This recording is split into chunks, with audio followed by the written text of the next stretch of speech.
So I'm extremely excited for the release of Metroid Samus Returns. I've been looking at gameplay footage, I've been looking at interviews, I've been looking at the trailer just to get enough information out there to make a video talking about my opinions and thoughts over the changes, enhancements, and overall feel of the game. However, upon seeing the trailer and looking at the gameplay, I started thinking about something really dire. This game has the potential of either making or breaking the Metroid continuity. I know it sounds crazy, but Metroid 2 was placed inside a very important point of the timeline, and if they don't do this right, maybe the Prime games could be considered non-canon, and here's why.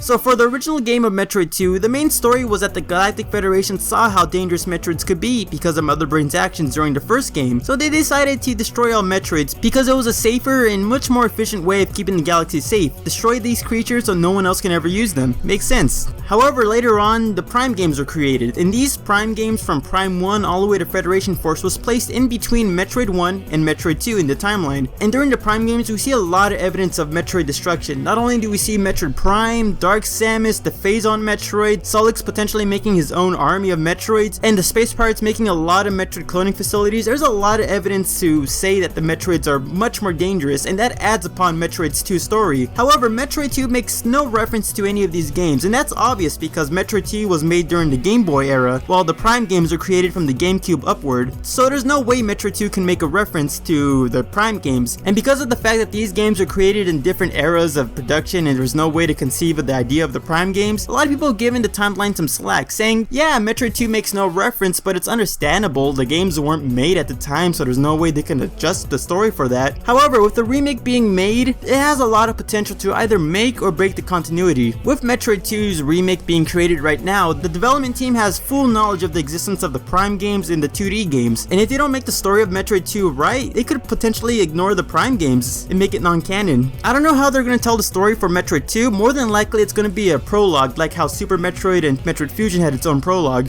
But if the prologue gives some sort of evidence that Samus had a second adventure or saw much more Metroid destruction outside of Mother Brain's hands to make it much more viable to destroy Metroids, then that could help confirm that the Prime games are on the same timeline. However, if they outright ignore or don't even give any acknowledgement to the Prime games, because if Metroid 2 keeps the plotline of Samus going straight to SR388, then that could destroy the continuity. That would give the Prime games no real room to exist within the Metroid series, and that's what I'm really worried about. The developing team has full knowledge of the Prime game's existence, and I really hope they at least acknowledge the Prime game's adventures to help put it in the timeline. If they don't, it kind of ruins a lot of the timeline, and a lot of people will get angry about this. But what do you guys think? Do you think this is an actual potential problem that we could be facing with the Metroid 2 game, or maybe I'm just overthinking things because I'm just getting way too nervous about the release of the game, and I kind of want to hear your guys' opinions. One thing though I'm really happy about is that if Metroid Prime 4 is being made, then that must mean Nintendo still has Prime on their mind, and hopefully increase the chances of making a Prime reference within Metroid 2 remake. Really hoping that would happen, but until the game's released, we just gotta wait and hope for the best. But don't let this video's slight dire tone deter you from the Metroid series. Heck, if you want to see how I reacted or my general opinion about the Metroid news, feel free to click on the video above. It's a video about how happy I was about the announcement of Prime 4, the squishy amiibo, the Metroid 2 soundtrack, and all of that. It's a really happy video, and I really do like it. That being said, I'm the Metroid Trainer. I'm having a good day, and I hope you're having a good day too, because I'll be seeing you next time.